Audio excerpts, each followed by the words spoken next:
Hello प्यारे बच्चों, नमस्कार। मैं अंकित सिंह स्वागत करता हूं आप सभी का अपने इस प्यारे से यूट्यूब चैनल इंग्लिश विद अंकित पर।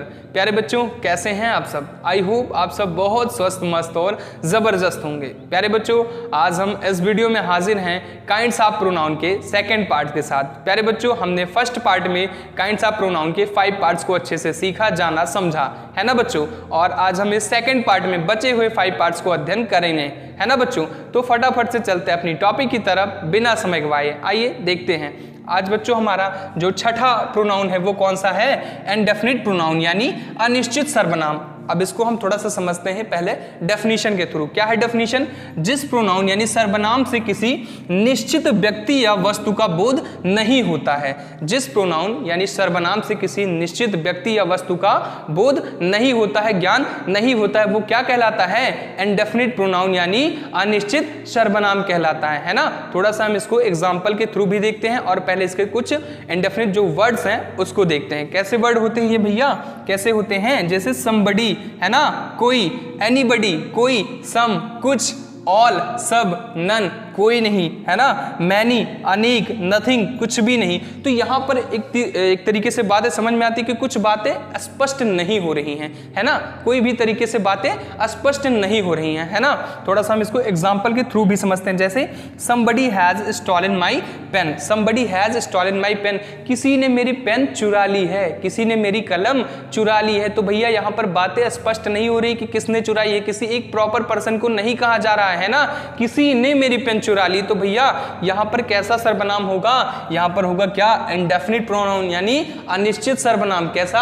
अनिश्चित सर्वनाम होगा, है ना। बात समझ आ रही होगी आपको। ऐसे all are foolish, all are foolish, सभी मूर्ख हैं। क्या? सभी मूर्ख हैं। ऐसा तो हो नहीं सकता ना, नहीं हो सकता ऐसा, क्योंकि सभी तो मूर्ख नहीं होते, लेकिन इस सेंटेंस में ऐसा बोला जा रहा है केवल समझने के लिए, है ना।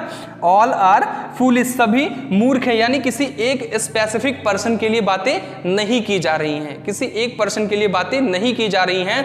अगर वहां पे कई सारे लोग हैं तो वो भैया अनिश्चित हो जाता है, और किसी एक पर्सन के लिए वो बातें बिल्कुल नहीं की जा रही हैं, है ना। आपको सीधा समझना चाहिए कि हमें भैया ऐसे चीज ऐसा होना है। जैसे somebody has stolen, तो somebody यहाँ क्या हो जाता है? somebody यहाँ भैया ऐसा प्रोनाउन हो जाता है जो अनिश्चित काल को दर्शाता है। किसको? अनिश्चित को दर्शाता है, काल नहीं, अनिश्चित को दर्शाता है। क्योंकि यहाँ भैया अगर किसी एक स्पेसिफिक पर्सन का नाम होता तो बातें कंफर्म हो जाती, लेकिन यहाँ पर बातें कंफर्म नहीं हो रही है। तो ये कैसा सर्वनाम है भैया? अनिश्चित सर्वनाम। कैसा? अनिश्चित सर्वनाम है ना भैया। अब बच्चों हमारा 7वां प्रोनाउन है पॉजेसिव प्रोनाउन यानी अधिकारवाचक सर्वनाम। क्या? अधिकारवाचक सर्वनाम। तो एक बात तो आपको ऐसे ही समझ आ रही होगी कि कहीं ना कहीं इसमें अधिकार की बातें की जा रही है। किसकी? अधिकार। अधिकार को हम दूसरी भाषा में क्या कह सकते हैं भैया? हक। क्या भैया? हक बोल सकते हैं, है ना। ये मेरा हक है, मेरा अधिकार है ना। तो थोड़ा समझते हैं इसको डेफिनेशन के थ्रू। क्या है? जिस प्रोनाउन यानी सर्वनाम का प्रयोग अधिकार दिखाने के लिए किया जाता है भैया क्या कहलाते हैं? अधिकारवाचक सर्वनाम यानी पॉजेसिव प्रोनाउन। क्या? पॉजेसिव प्रोनाउन कहलाते हैं, है ना। तो थोड़ा सा इसको हम समझ भी लें एग्जाम्पल के थ्रू, है ना। बिल्कुल समझेंगे कैसे। अब इसमें कौन कौन से वर्ड होते हैं भैया? तो इसमें माइन होता है, अवर्स, योर, हर, हिज, और इनका प्रयोग कहां पर होता है? इनका प्रयोग हमेशा ऑब्जेक्ट के स्थान पर होता है। कहां पर होता है? ऑब्जेक्ट यानी सबसे लास्ट में होता है। इतनी बात क्लियर हो गई। आगे बढ़ते हैं। क्या है आगे? This book is mine. अब भैया देखो यहां पर अधिकार की बातें होने लगी। क्या? दिस बुक इज माइन, ये किताब मेरी है, ये किताब मेरी है ना। तो यहां पर अधिकार की बातें होने लगी भैया।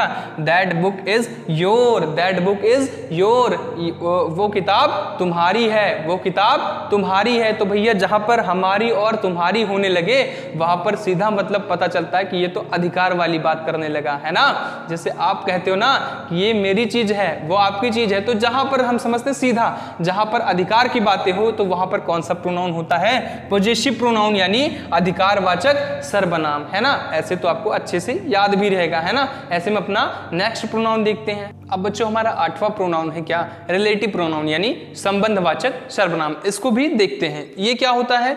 जो प्रोनाउन यानी सर्वनाम दो वाक्यों को जोड़ने के लिए प्रयोग किया जाता है। दो प्रोनाउन यानी जो सर्वनाम दो वाक्यों को आपस में जोड़ने के लिए प्रयोग किया जाता है वो क्या होता है? रिलेटिव प्रोनाउन यानी संबंधवाचक सर्वनाम होता है। और इसका काम क्या होता है, और वह अपने से पहले प्रयुक्त नाउन के साथ संबंध प्रकट करे, है ना।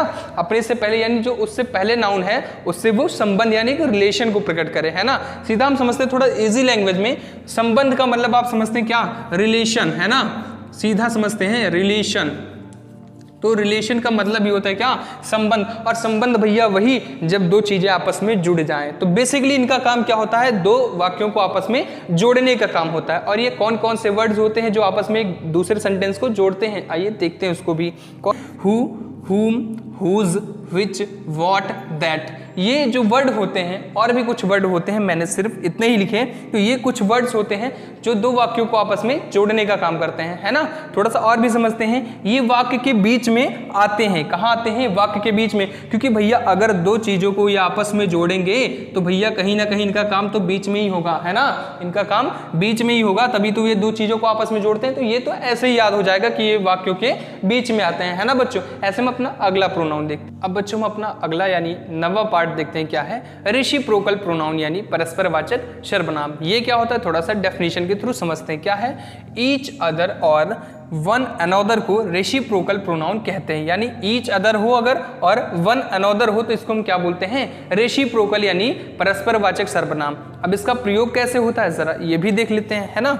इसका प्रयोग कैसे होता है, he loved each other, he loved each other मतलब वह एक दूसरे से प्रेम करते थे, वह एक दूसरे से प्रेम करते थे। जहां पर बात आ जाए एक दूसरे के लिए यानी ईच अदर की बात आ जाए, वहां हम समझ जाएंगे ये कैसा प्रोनाउन है, रेसिप्रोकल प्रोनाउन है। बात समझ आई ना। ऐसे बोलते हैं ना, don't talk each other, don't talk each other मतलब एक दूसरे से बात मत करो, है ना। ऐसे तो बोलते हैं डोंट टॉक ईच अदर, है ना, ईच अदर।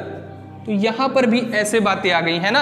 यहां पर भी ऐसे आ गया क्या, ईच अदर मतलब एक दूसरे से बात मत करो, एक दूसरे से बात मत करो जहां पर चीजें दोनों के लिए कही गई हूं, है ना, दोनों के लिए कही गई हूं। बात समझ आई है ना। अब बच्चों अपना लास्ट पार्ट हम डिस्ट्रीब्यूटिव प्रोनाउन यानी विभाग सूचक सर्वनाम को देखते हैं। इसमें क्या होता है बच्चों, जब ईच, आइदर, नाइदर का प्रयोग प्रोनाउन के रूप में होता है। जब ईच, आइदर या फिर नाइदर का प्रयोग प्रोनाउन के रूप में होता है ना। प्रोनाउन तो आप जानते ही हैं, और इसका थोड़ा सा हम प्रयोग भी देखते हैं। जैसे ईच का मतलब क्या होता है, प्रत्येक। आइदर का मतलब क्या होता है, दोनों में से एक, दोनों में से एक, है ना। और नाइदर का मतलब क्या होता है, दोनों में से एक भी नहीं या फिर कोई नहीं, है ना। और इसमें क्या होता है, इसके जस्ट बाद नाउन नहीं आता है, इसके जस्ट बाद नाउन नहीं आता है ना। इसके जस्ट बाद क्या भैया, नाउन नहीं आता है ना, यानी इसके जस्ट बाद नाउन नहीं आता, ठीक है। तो थोड़ा सा हम इसको सेंटेंस के रूप में भी फ्रेम करके देखते हैं। क्या है, each of you is guilty,